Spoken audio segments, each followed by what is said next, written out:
Galaxy S6 and Galaxy S6 Edge camera. Now the first thing that you need to know how to do is how to quickly open your camera. So this can be when your screen is off, or when your screen is locked, or when you're on your home screen. Double press your home button, and it's going to launch in, and as soon as it launches in, you can take your photo.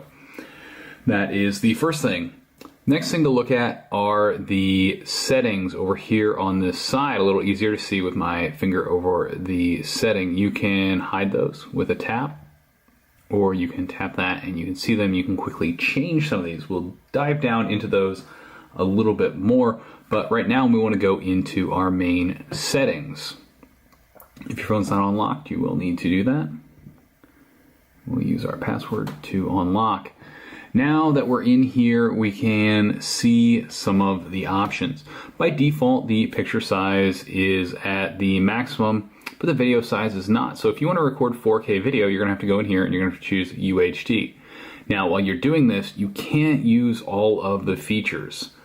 So you're going to have to lose those if you want to record in 4K. We're going to go back to full HD. And you can actually do 60 frames per second, but you lose some of those as well. So if you want to record as much as possible, you're going to use up, or actually lose some of these features. So keep that in mind.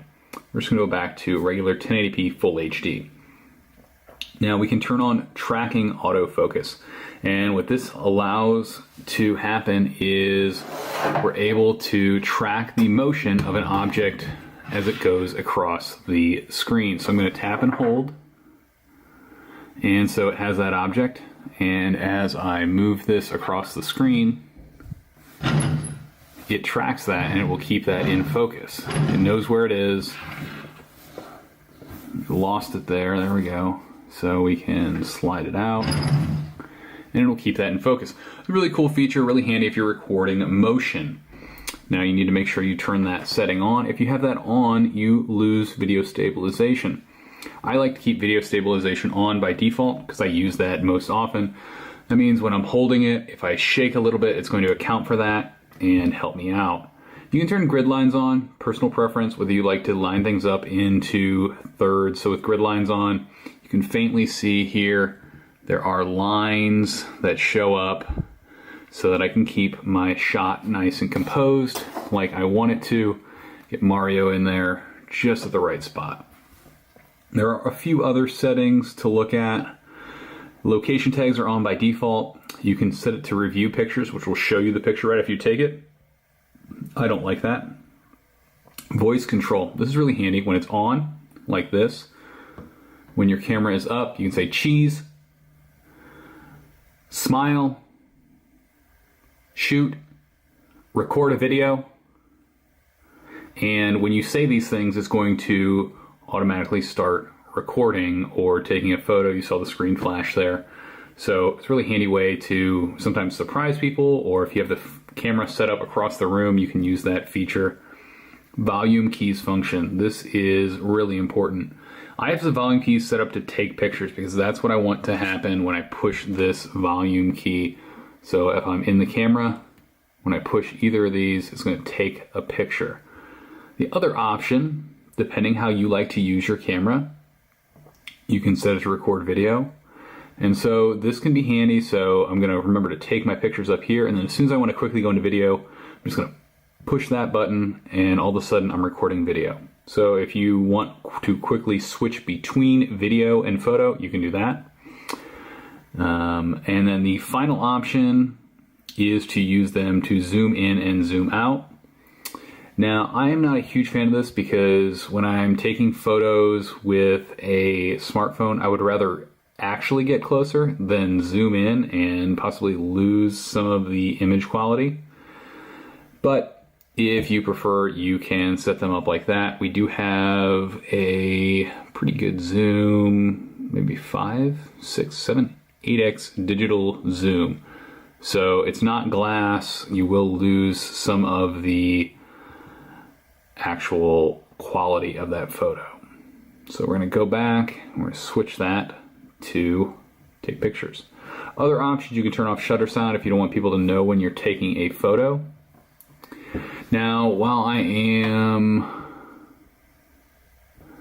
So regular zooming is pinch to zoom.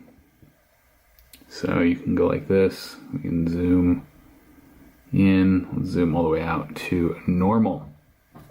Now, if I'm recording a video and, oh man, I really need to take a picture of this, I don't have to stop and go back out. I can just hit capture, and it'll capture that frame at whatever resolution the video is. So while my video is going on, I can record all types of photos and then still get that video in there. Selective focus allows to keep certain things in focus while other things are not. So if we take this photo, it's going to take a couple of them. So here we have one of our photos with selective focus. You can see this car here is blurred out. Mario and this car here are pretty much in focus. If I tap far focus, it's going to change, and you'll notice that this car is now completely in focus and Mario is out of focus. If we zoom in, you'll see that. You see, it's not perfect. Part of Mario is kind of a little bit in focus.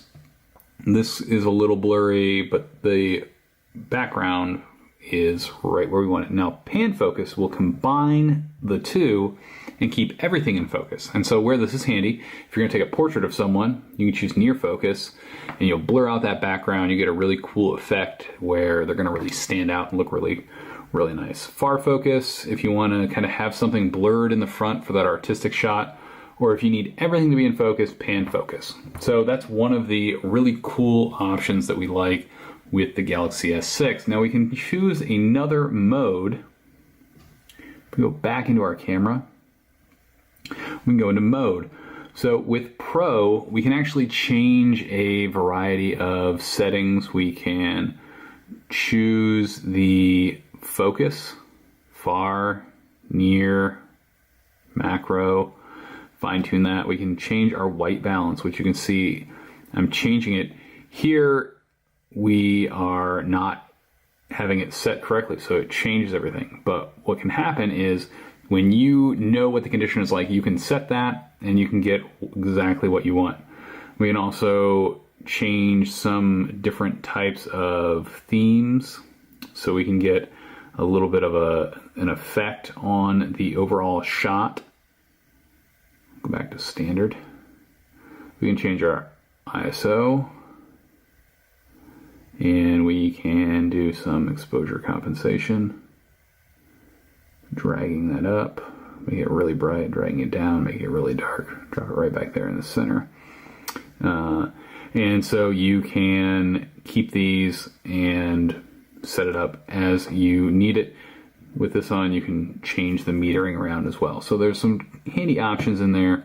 So another option is a virtual shot, and with this we'll actually go around the object to get a full 3D-like look at them. So I'm going to push the shutter over here, and I need to move the phone in the right direction.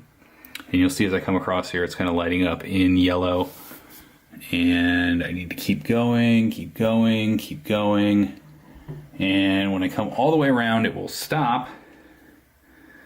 And then we end up with an item like this, where we have this virtual shot logo, and it'll show. And this works out a little bit better if you have a bigger object. But here you can kind of see that you now see all around. And I can tilt.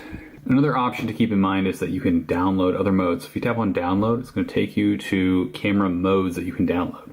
All of these are free, and you might recognize some of them from your Galaxy S4, Galaxy S3, S5, Note 3, Note 4, whatever.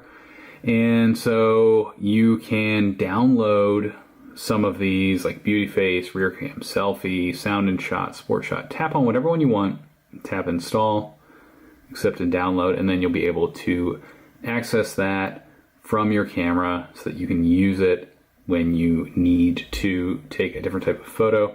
You'll see that it now shows up here. You can tap on it. We're also going to show you how to take a slow motion and a fast motion video. Slow motion, you just tap on that slow motion under mode, and then you get set up for your action. Tap record. done, hit stop, go in here to your gallery, and you can see it, slow motion icon. It slows down here in the center. Get that nice slow motion video, and then it picks up at the end. And now, so I can drag these sliders down here. This center part here is where the slowness happens. And over here, I can change the overall length of the video. So I can trim that down to just the really good part.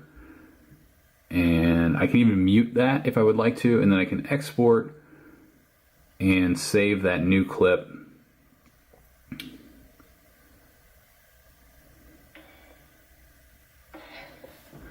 Now, the other thing that I can do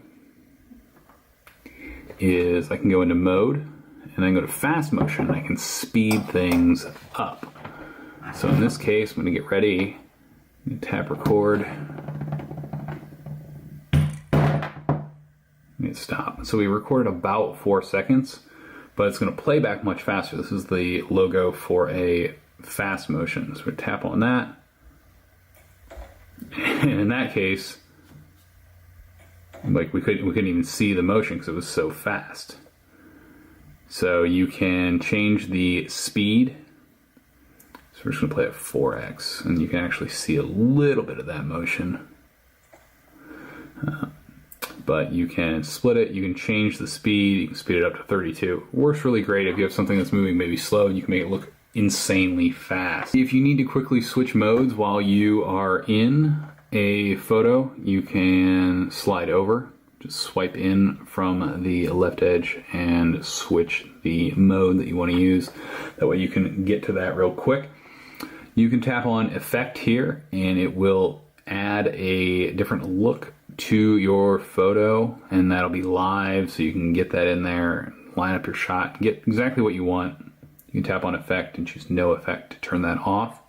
Another thing that's really handy is you can take burst photos. Now, there's 2 ways you can do this. You can hold down, and you'll see up here it's taking 20, 30 photos. 30 photos is your max burst.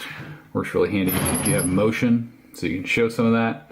The other option is if you have the volume keys set up, you can use that to take a burst photo as well. HDR live view. So right now I have HDR on. You might have it off. HDR auto is really the best. It will turn on HDR when you need it, and you get to see a live view of HDR photos. So it's going to basically show you what your photo will look like, even if that's not what the camera would normally see. One really handy option that I like is you can go to the Samsung Galaxy App Store and download the optical reader. And this can detect text, and it can also recognize QR codes. So I was able to pull the text off the back of this box. Didn't do a super job. Let's see if we line this up a little bit better. Maybe the light's a little better here. And it's going to pick the text up. So what's handy here is, and yeah, I did a lot better that time. If you line it up right, you're going to be able to point this at notes from a meeting or at a whiteboard, class notes, whatever, and capture them. So there are a few really handy options if you use the front-facing camera. So the first is beauty face, and so this can detect a face and apply a beauty type effect to it. So here it's going to, the higher you turn it, it will kind of remove some of the wrinkles, things like that, from the face. Make you look a little younger, look a little nicer, I guess. Other option is you can use the rear facing camera sensor to take a selfie.